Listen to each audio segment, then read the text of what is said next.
नमस्कार साथियों, एक बार फिर से आपका हमारे इस YouTube चैनल पर हार्दिक स्वागत है। पिछली वीडियो में हमने संख्या पत्ती से रिलेटिव वास्तविक संख्या, काल्पनिक संख्या और प्राकृत पूर्ण संख्या, इसके बाद में दशमलव प्रसार और दशमलव प्रसार पर आधारित जो प्रीवियस ईयर बोर्ड में क्वेश्चन पूछे गए हैं उन पे चर्चा की। आज की वीडियो में हमारा जो टॉपिक रहेगा वो रहेगा प्रीमेय व अप्रीमेय संख्या। इम्पोर्टेंट टॉपिक है और कई बार परीक्षाओं में यहाँ से प्रश्न बनते हैं। जो भी साथी इस वीडियो को देख रहे हैं वो आसानी से इनके नोट्स बना सकते हैं जो उनको परीक्षा के समय काम आएंगे।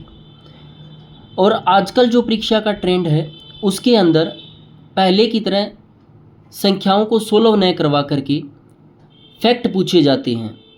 तो परिभाषा और परिभाषा से रिलेटिव जो महत्वपूर्ण बिंदु होते हैं वहाँ से परीक्षाओं में प्रश्न पूछे जा रहे हैं। तो उसी ट्रेंड को फॉलो करते हुए डिटेल से हम चीज़ों को पढ़ेंगे।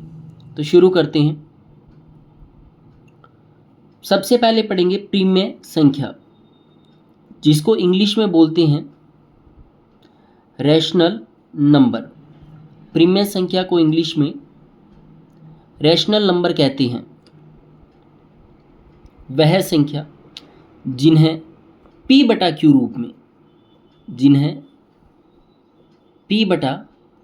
रूप में व्यक्त करते हैं, जहां P और Q दोनों पूर्णांक हो। हमने पिछली वीडियो में भी पढ़ा था कि भाई पूर्णांक जो होते हैं वो तीन प्रकार के होते हैं। ऋणात्मक पूर्णांक जैसे -1, -2, -3। शून्य भी पूर्णांक होता है। और धनात्मक जो पूर्णांक होते हैं 1, 2, 3, 4। तो P और Q पूर्णांक होने चाहिए तथा Q जो है वो 0 के बराबर न हो। यानी कि P और Q पूर्णांक होने चाहिए और Q जो है उसका मान 0 के बराबर न हो। अगर हम प्रीमेय संख्याओं का व्यापक रूप लिखें तो इसको P बटा Q, जहाँ P और Q पूर्णांक है और Q का मान 0 नहीं हो सकता, यानी कि जो हर है। अब Q का मान 0 क्यों नहीं होना चाहिए, तो इस पर हम चर्चा करते हैं। कैसे? जैसे कि अभी हमने लिखा कि प्रीमेय संख्याएं वो होती है जिन्हें P बटा Q के रूप में लिखा जाता है और Q का मान जो है वो 0 के बराबर नहीं होना चाहिए।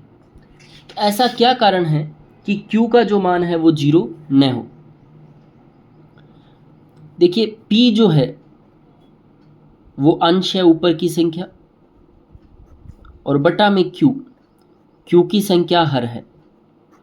यदि Q बराबर 0 होगा तो यदि Q की जगह 0 लिखेंगे तो P बटा 0।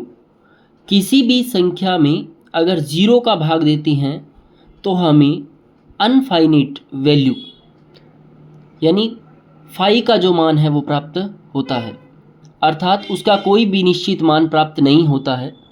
इसीलिए Q जो है उसका मान कभी भी शून्य नहीं होना चाहिए।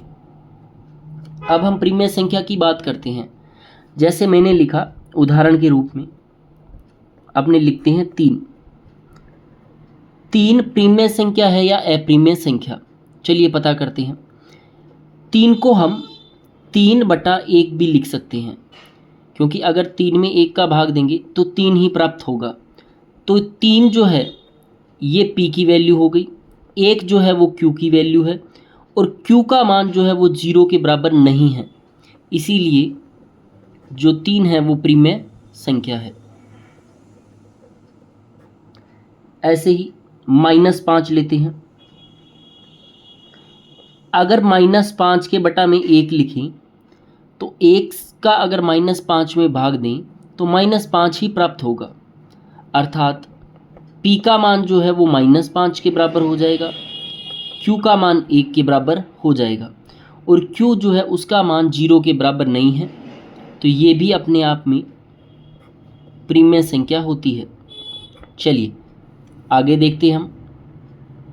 जैसे हमने लिखा 0, क्या शून्य प्रीमेय संख्या है या नहीं है। कैसे, वही तरीका, शून्य, शून्य के बटा में 1 लिख के देखते हैं तो शून्य ही आएगा।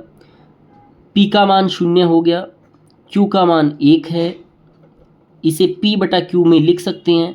q का मान 0 के बराबर नहीं है तो ये भी प्रीमेय संख्या होगी। आगे ध्यान देते हैं। नेक्स्ट है, हमने लिखा 3/4, तो ये तो p बटा q के रूप में ऑलरेडी है। p की वैल्यू 3, q का मान 4, q का मान 0 के बराबर नहीं है तो ये भी अपने आप में प्रीमेय संख्या होगी। अर्थात प्रीमेय संख्या वे होती है जहाँ p बटा q रूप में लिख सकें और q का मान 0 के बराबर न हो। चलिए आगे एक उदाहरण और लेते हैं। जैसे हमने लिखा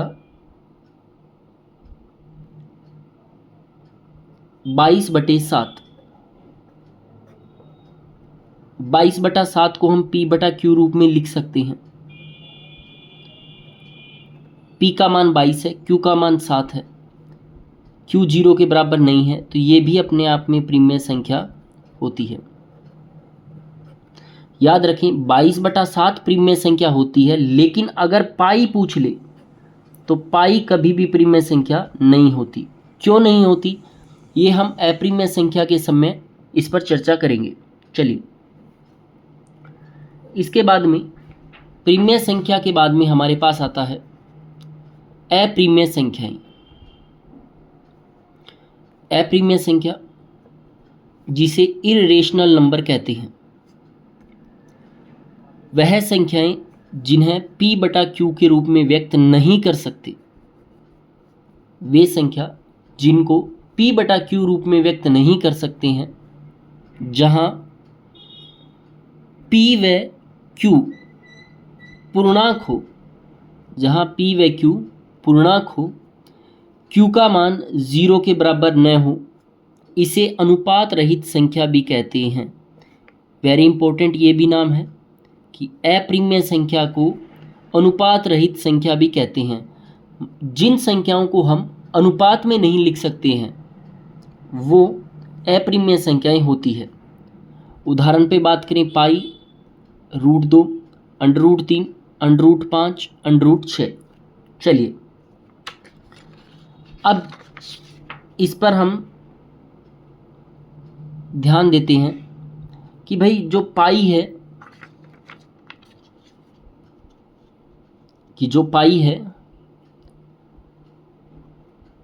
पाई जो होता है ये तो अप्रीमेय संख्या है, लेकिन 22/7 जो है वो प्रीमेय संख्या है।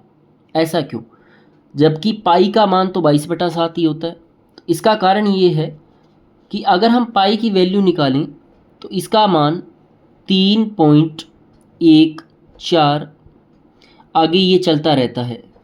तो सुविधा के लिए हम इसको 314 लिखने का प्रयास करते हैं और ये जो वैल्यू है ये लगभग 22/7 होती है। पूर्णतः 22/7 न होकर लगभग 22/7 के बराबर होती है। इसीलिए 22/7 जो है ये खुद तो प्रीमेय संख्या है, लेकिन पाई जो है ये अप्रीमेय संख्या कहलाता है। इसी प्रकार अन्य अगर हम उदाहरण देखें, चलिए अब हम आगे देखते हैं √2। √2 ये प्रीमेय संख्या है या अप्रीमेय संख्या, इसका कैसे पता चलेगा। √2 का मान हमने पिछली वीडियो में भी देखा था कि इसका मान 1.4142135623 ऐसे अनंत तक चलता है। तो इसको हम p बटा q के रूप में लिख नहीं सकते हैं, इसीलिए ये अप्रीमेय संख्या होता है। √2 अप्रीमेय संख्या है। √3 की बात करें, इसका मान भी 1.732050805757 इसके आसपास होता है। इसको भी हम p बटा q के रूप में लिख नहीं सकते, इसीलिए ये भी अप्रिमेय संख्या है।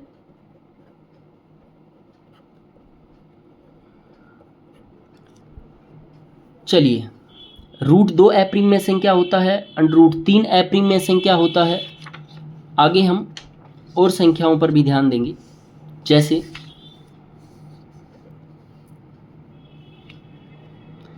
अब हम लिखते हैं √4। ये प्रिमेय संख्या है या अप्रिमेय? तो देखो, √4 का मान होता है 2। √4 का मान 2 होता है। तो 2 अपने आप में प्रिमेय संख्या होती है, क्योंकि हमने अभी पढ़ा था कि जिनको p/q के रूप में लिखा जाए और q का मान 0 के बराबर न हो, वो प्रिमेय संख्या होती है। √5 की बात करें तो √5 का मान 2.23606797775, तो ये अनंत तक चलता है मान। तो √5 जो है ये भी अपने आप में अप्रिमेय संख्या होती है। अब हम देखें √6। √6 प्रिमेय संख्या है या अप्रिमेय? तो √6 को अपने √2 इंटू √3 लिख सकते हैं, क्योंकि 3 का गुणा 2 से करेंगे तो 6 ही प्राप्त होगा। तो √2 अप्रिमेय संख्या है, √3 अप्रिमेय संख्या है, दोनों अप्रिमेय संख्याएं हैं। तो √6 जो है ये भी अप्रिमेय संख्या होगा। इसी प्रकार √7, 8 और इन सब के अलग अलग मान होते हैं। तो अभी हमने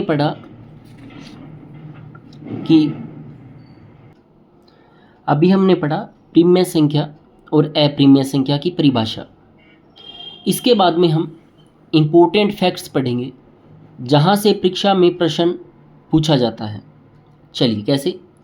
एक प्रिमेय संख्या और एक अप्रिमेय संख्या का जोड़ या घटाव एक अप्रिमेय संख्या होती है। अर्थात यदि एक प्रिमेय संख्या एक अप्रिमेय संख्या का जोड़ या घटाव किया जाए तो अप्रिमेय संख्या ही प्राप्त होती है। कैसे? चलिए समझते हैं। जैसे हमने लिखा 2 अपने आप में प्रिमेय संख्या है। अगर इसमें √3 जोड़ेंगे, 2 प्रिमेय संख्या है, √3 अप्रिमेय संख्या है। यदि प्रिमेय और अप्रिमेय संख्या को जोड़ते हैं तो हमें 2 + √3 ही प्राप्त होगा, और ये अपने आप में अप्रिमेय संख्या होगी। तो एक सिंपल सा फैक्ट हमें याद रखना है कि यदि प्रिमेय और अप्रिमेय संख्या को जोड़ा जाए तो सदैव अप्रिमेय संख्या प्राप्त होती है। एक उदाहरण और लेते हैं। हमने लिखा 5 - √2। अगर 5 में से √2 घटाएंगे तो 5 - √2 ही प्राप्त होगा। 5 प्रिमेय संख्या है, √2 अप्रिमेय संख्या है। यदि प्रिमेय संख्या में से अप्रिमेय संख्या को घटाते हैं तो अप्रिमेय संख्या ही प्राप्त होती है। तो इम्पोर्टेंट एक फैक्ट था कि यदि प्रिमेय और अप्रिमेय संख्या का जोड़ किया जाए या प्रिमेय या अप्रिमेय संख्या का घटाव किया जाए तो सदैव अप्रिमेय संख्या ही प्राप्त होती है। तो पहला फैक्ट ही हमारा यही था कि एक प्रिमेय संख्या और एक अप्रिमेय संख्या का जोड़ या घटाव एक अप्रिमेय संख्या होती है। वर्तमान में जिस प्रकार से कर्मचारी चयन बोर्ड प्रश्न पूछ रहा है और जो हमारे साथी शिक्षक भर्ती की तैयारी कर रहे हैं, चाहे वो L1 से हो चाहे L2 से हो, उनको सवाल से ज़्यादा इन फैक्ट का पता होना बहुत आवश्यक है, क्योंकि वर्तमान परीक्षा में जो प्रश्न पूछे जा रहे हैं वो इन्हीं फैक्ट्स को ध्यान में रखते हुए पूछे जा रहे हैं। अगर आप हमें रेगुलर फॉलो करते हो, हमारी जो वीडियो अपलोड की जा रही है, ध्यान से उनके नोट्स बनाते हो, तो आप एक भी फैक्ट जो है उसको मिस नहीं करोगे। इसके बाद में आपको NCERT या RBSC की कोई भी बुक पढ़ने की आवश्यकता नहीं होगी। चलिए दूसरे फैक्ट पे बात करते हैं।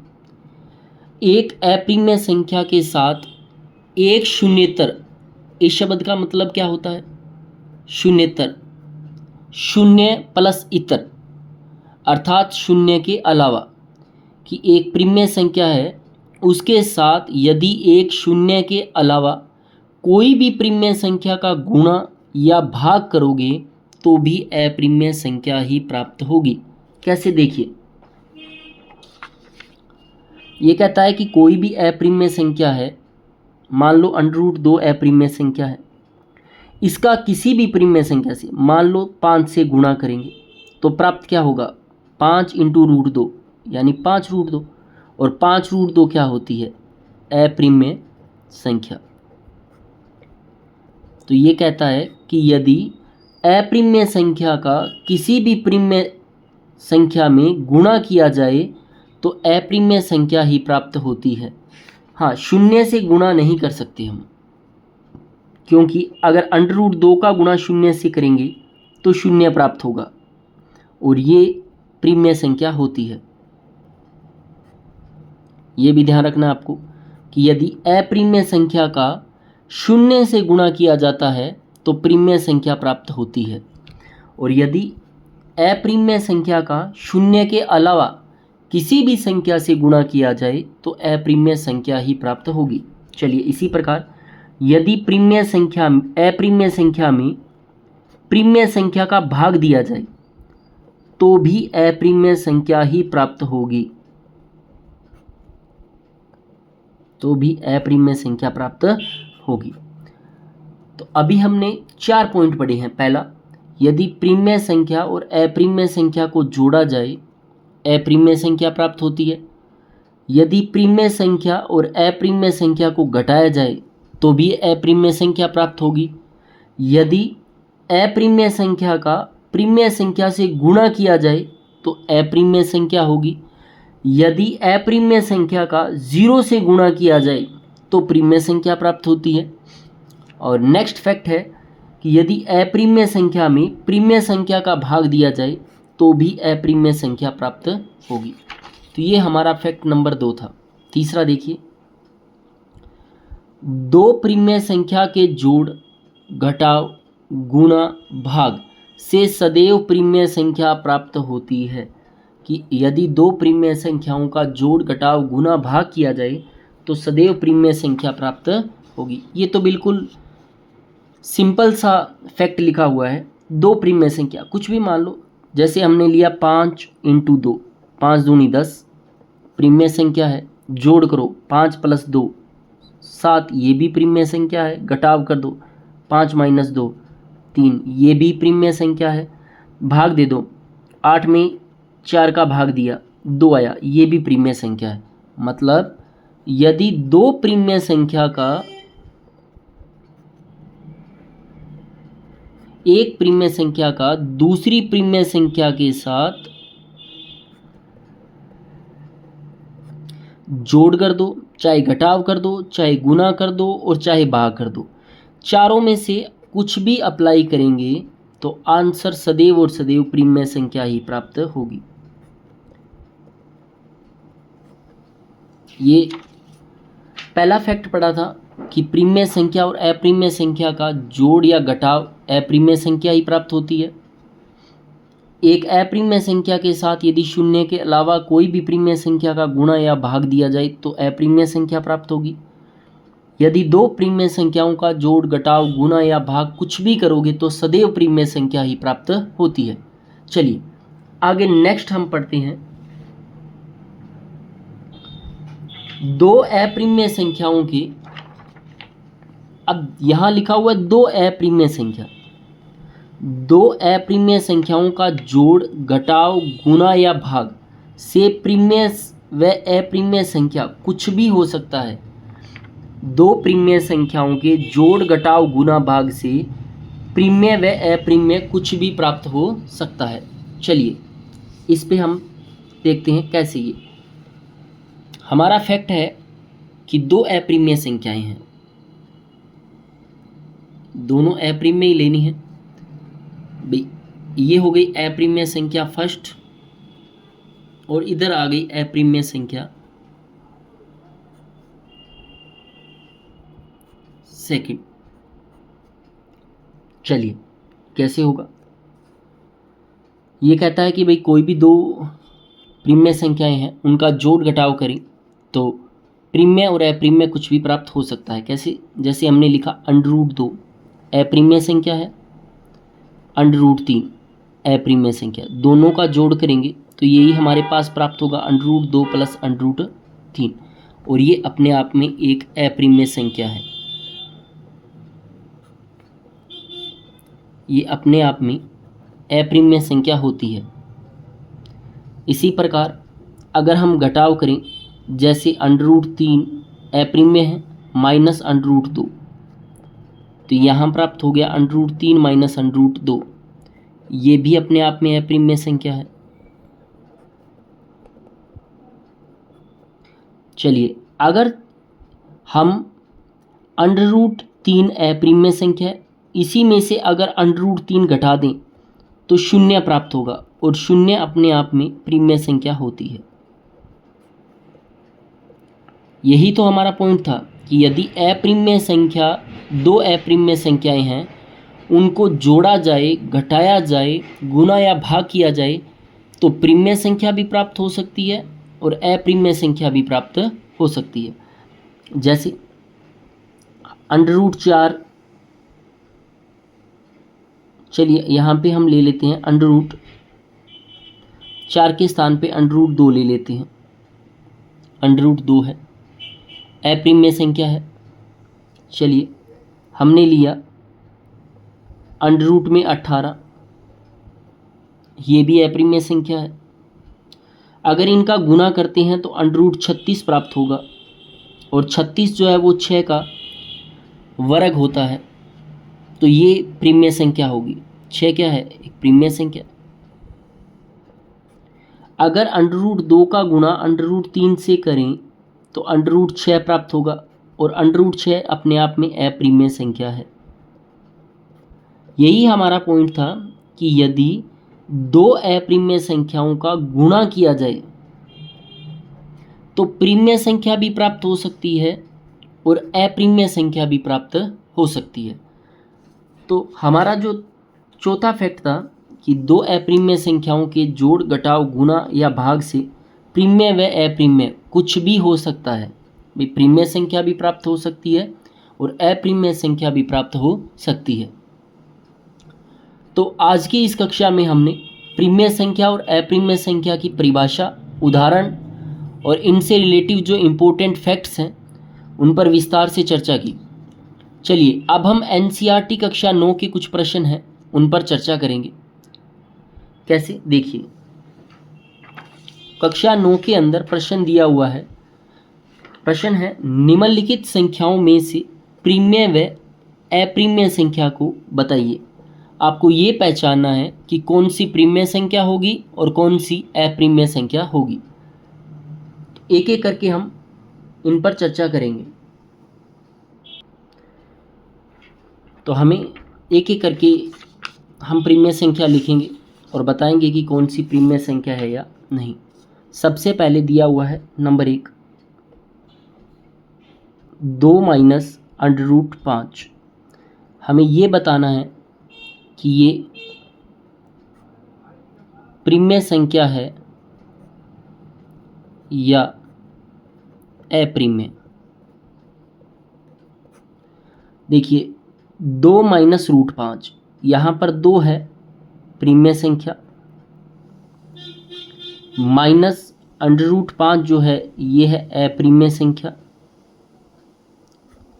तो जब प्रिमेय संख्या में से अप्रिमेय संख्या को घटाते हैं तो हमारा पहला फैक्ट यही था कि यदि प्रिमेय संख्या में से अप्रिमेय संख्या को घटाया जाए तो सदैव अप्रिमेय संख्या ही प्राप्त होती है। तो 2 माइनस √5 जो है ये अप्रिमेय संख्या होती है। चलिए, ये हो गया पहला हमारा कि 2 माइनस √5 जो है ये अप्रिमेय संख्या होती है। अब हम दूसरा पॉइंट देखेंगे इसी का ही, जिसके अंदर लिखा हुआ है दूसरे पॉइंट में 3 प्लस √23 माइनस √23। ये बताना है कि ये प्रिमेय संख्या है या अप्रिमेय संख्या। देखिए, पहले भिन्न दी हुई है, पहले हमें ब्रैकेट में संख्या दी हुई है, बीच में माइनस का चिन्ह भी है। पहले इसको सोल्व करते हैं। चलिए, इसे हम 3 प्लस √23 माइनस √23 लिख लेंगे। अब देखिए प्लस का √23 है, उसमें से -√23 घटाएंगे तो 0 प्राप्त होगा, और 3 में 0 जोड़ेंगे तो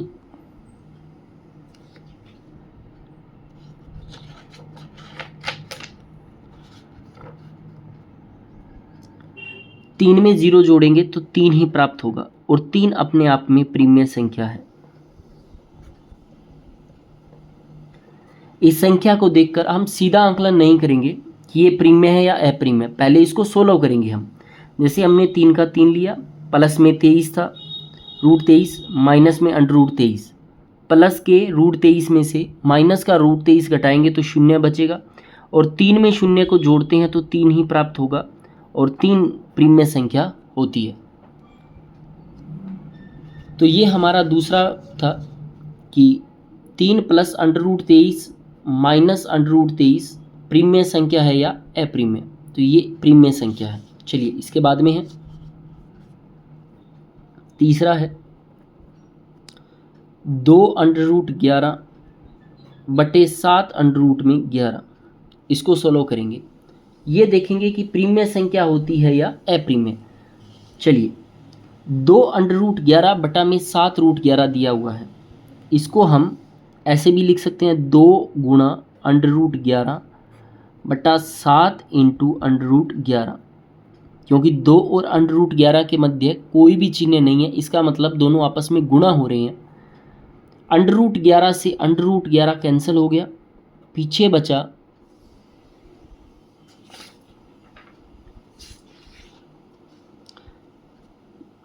इनको अलग अलग लिखा, √11 से √11 कैंसिल हो गया, और पीछे बचता है 2/7, और 2/7 जो है ये अपने आप में प्रीमिय संख्या होती है। चलिए इसके बाद में NCERT कक्षा 9 का ही एक क्वेश्चन और है, 1/√3। ये बताना है कि प्रीमिय संख्या है या अप्रीमिय। देखिए यहाँ पे हम जानते हैं कि 1 जो है ये प्रीमिय संख्या है, √3 जो है ये अप्रीमिय संख्या है। अभी हमने फैक्ट पढ़ा था कि यदि किसी प्रीमिय संख्या में अप्रीमिय संख्या का भाग दिया जाए, तो यदि किसी प्रीमिय संख्या में अप्रीमिय संख्या का भाग दिया जाए तो सदैव और सदैव अप्रीमिय संख्या प्राप्त होती है।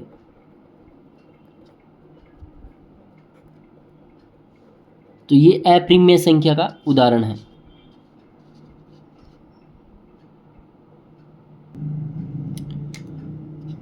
इसके बाद में हम चेक करेंगे कि 5√π प्रीमिय संख्या है या अप्रीमिय, तो इसको यहीं पे हम सोल्व कर लेंगे। 5 प्रीमिय संख्या है, पाई अप्रीमिय संख्या होती है। जब प्रीमिय और अप्रीमिय संख्या का गुणा किया जाए तो ये लिखा हुआ कि एक अप्रीमिय संख्या को यदि प्रीमिय संख्या से गुणा किया जाए तो अप्रीमिय संख्या ही प्राप्त होती है। तो 5√π भी अप्रीमिय संख्या होगी। चलिए इसके नीचे और क्वेश्चन है, निम्नलिखित में से कौन सी प्रीमिय संख्या है ये बताना है हमें। दिया हुआ है √2 की स्क्वायर, बताना है प्रीमिय संख्या है या अप्रीमिय। चलिए कैसे, हमें बताना है कि √2 प्रीमिय संख्या है या अप्रीमिय। कैसे बताएंगे, हमने लिखा √2 की स्क्वायर। √2 तो अप्रीमिय संख्या है, लेकिन √2 की स्क्वायर है, इसको हम ऐसे लिख सकते हैं √2 इंटू √2। √2 का √2 से गुना करेंगे तो हमारे पास प्राप्त होगा √ में 2 दूनी 4, √ का 4 प्राप्त होगा। √4 का मान जो है वो 2 प्राप्त होता है, इसीलिए √ की 2 की स्क्वायर जो है वो प्रीमिय संख्या है। तो ये तो प्रीमिय संख्या हो गई। चलिए नेक्स्ट आगे हम बात करते हैं। दूसरा है 2 √2। अब ये पता करेंगे प्रीमिय संख्या है या अप्रीमिय। देखिए 2 तो प्रीमिय संख्या है, √2 अप्रीमिय है। अभी हमने पढ़ा था कि यदि प्रिमेय संख्या को अप्रिमेय संख्या से गुणा किया जाए, यदि अप्रिमेय संख्या को प्रिमेय संख्या से गुणा किया जाए तो अप्रिमेय संख्या ही प्राप्त होती है। तो 2√2 जो है वो अप्रिमेय संख्या होती है। चलिए इसी में आगे हम करेंगे। और भी क्वेश्चन दिए हुए हैं, जैसे दिया हुआ है 3 + 2 दिया हुआ है 3 + √2। तीसरा देखें 3 + √2। देखिए इनको करने की आवश्यकता नहीं है, सीधा ही दिख रहा है कि 3 जो है वो प्रिमेय संख्या है, √2 अप्रिमेय संख्या है। यदि प्रिमेय संख्या, यहाँ पे हमने पहला फैक्ट यही पढ़ा था कि यदि प्रिमेय संख्या और अप्रिमेय संख्या का जोड़ या घटाव किया जाए तो अप्रिमेय संख्या ही आती है। तो प्रिमेय संख्या और अप्रिमेय संख्या का योग जो है वो अप्रिमेय संख्या ही प्राप्त होती है। तो 3 + √2 भी अप्रिमेय संख्या है। चलिए नेक्स्ट है √2/2। √2/2 हमें पता करना है कि ये प्रिमेय संख्या है या अप्रिमेय संख्या। तो √2 अप्रिमेय संख्या है, √2 प्रिमेय संख्या है। तो अभी हमने पढ़ा था कि यदि अप्रिमेय संख्या में प्रिमेय संख्या का गुणा या भाग दिया जाए तो अप्रिमेय संख्या ही प्राप्त होती है। तो ये हमारे एनसीईआरटी कक्षा 9 के कुछ क्वेश्चन थे। चलिए आगे हम देखते हैं। तीसरा प्रश्न, निम्न में से कौन सी प्रिमेय संख्या नहीं है। हमें ये ढूंढना है कि निम्न में से कौन सी प्रिमेय संख्या नहीं है। और ये प्रश्न L1 में पूछा गया है। ये क्वेश्चन जो है L1 में पूछा गया है। रीट जो एग्ज़ाम होता है, अजमेर बोर्ड जिसे कंडक्ट कराता है, वहाँ पर ये प्रश्न पूछा गया था। चलिए कैसे देखते हैं इनको। हमें ये छांटना है कि निम्न में से कौन सी प्रिमेय संख्या नहीं है। प्रिमेय संख्या कौन सी नहीं है, बाकी सब है, एक नहीं होगी। चलिए देखते हैं। सबसे पहले पहला है √3 की स्क्वायर + 4 की स्क्वायर। 16 करते हैं। 3 का वर्ग 9, 4 का 16, √ लगा हुआ है। 16 और 9 25 होता है। 25 5 का वर्ग है और हम जानते हैं कि 5 प्रिमेय संख्या है। 5 प्रिमेय संख्या है। तो प्रश्न क्या था कि कौन सी प्रिमेय संख्या नहीं है। ये तो प्रिमेय संख्या है। दूसरी चेक करते हैं। दूसरे नंबर पे दिया हुआ है √12.96। इसको हम ऐसे भी लिख सकते हैं 1296। पॉइंट हटाएंगे, बटा में 100 आएगा। 1296 जो है ये वर्ग होता है। किसका वर्ग होता है? फिक्स। अगर वर्ग की बात करें हम, तो अगर हम वर्ग निकालें, 36 का वर्ग चेक करते हैं। 36 × 36, 6 × 36, 6 × 18, 18 और 3 21, 6 × 18 और 3 × 9 और 1 10।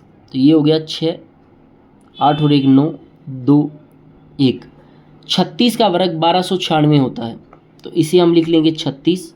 100 जो है ये 10 का वर्ग होता है, तो 36/10। तो ये भी अपने आप में प्रिमेय संख्या होती है। ये भी प्रिमेय संख्या है। अब तीसरा है 125। √ में 125। 125 जो है किसी का भी वर्ग नहीं होता।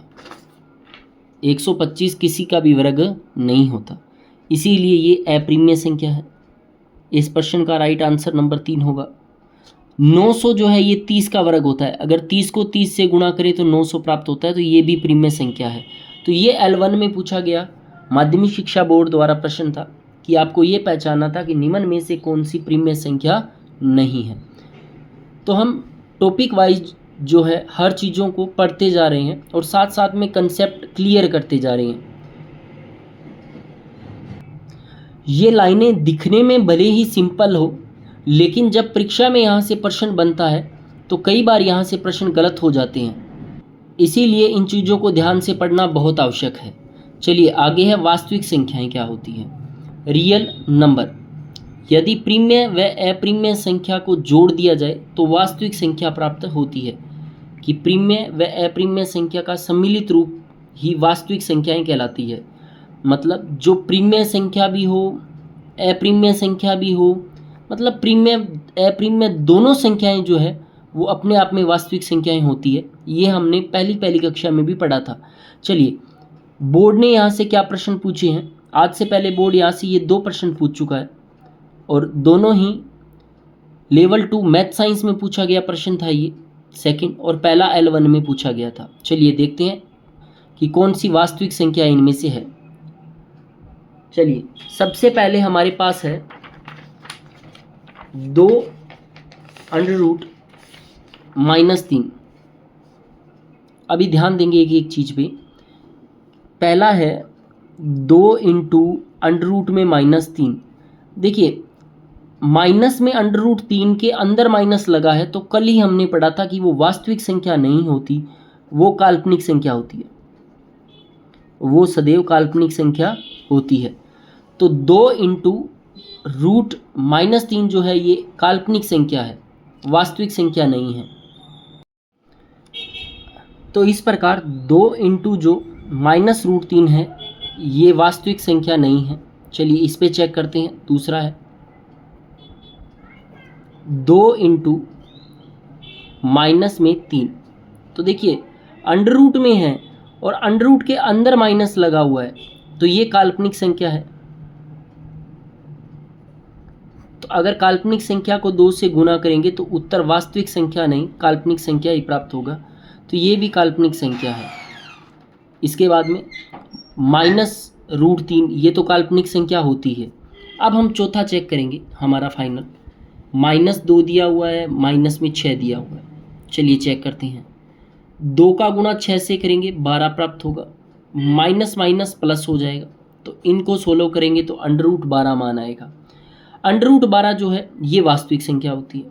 तो इसका राइट ऑन जो ऑप्शन होगा वो ऑप्शन नंबर 4 होगा।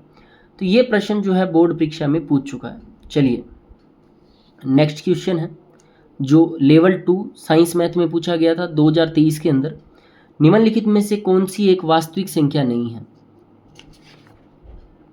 मतलब 3 वास्तविक संख्याएं होंगी, एक वास्तविक संख्या नहीं है। कैसे पता करेंगे? सबसे पहले देखते हैं 1/3, 1/3, इसकी पावर 1/2। इसका मतलब ये संख्या इस प्रकार है, तो ये अपने आप में वास्तविक संख्या है। चलिए सेकंड चेक करते हैं। -4, देखिए अंदर माइनस लगा हुआ है, तो ये वास्तविक संख्या न होकर काल्पनिक संख्या होगी। ये संख्या वास्तविक न होकर काल्पनिक होगी। तो इसका ऑप्शन नंबर 2 जो है वो राइट होगा। थर्ड देखते हैं पाई वास्तविक संख्या होती है। -1/√2 ये भी वास्तविक संख्या है, तो इसका जो आंसर है वो 2 नंबर होगा, क्योंकि अंडर रूट में -4 जो है वो काल्पनिक संख्या होती है। तो इस प्रकार से हमने प्रीमेय और अप्रीमेय संख्या के बारे में अध्ययन किया। अगली कक्षा में हम भाजकता से रिलेटिव जो नियम हैं उन पे बात करेंगे, और जो भी साथी हमसे जुड़े हुए हैं वो इन वीडियो को देखकर आराम से नोट्स बनाएं और बार बार इन चीज़ों की प्रैक्टिस करें। जिन भी साथी का सपना शिक्षक बनने का है, जो L1 L2 से तैयारी कर रही हैं साइंस मैथ से, तो वो इनके अच्छे से नोट्स बनाएं और इन चीज़ों को बार बार प्रैक्टिस करें, ताकि आपका परीक्षा में कोई भी क्वेश्चन गलत ना हो। अगर आपको हमारी वीडियो अच्छी लगे लाइक करें, शेयर करें, चैनल पर नए हैं तो सब्सक्राइब करें और कमेंट ज़रूर करें। नेक्स्ट वीडियो में हम मिलते हैं भाजकता के नियम से। Thank you.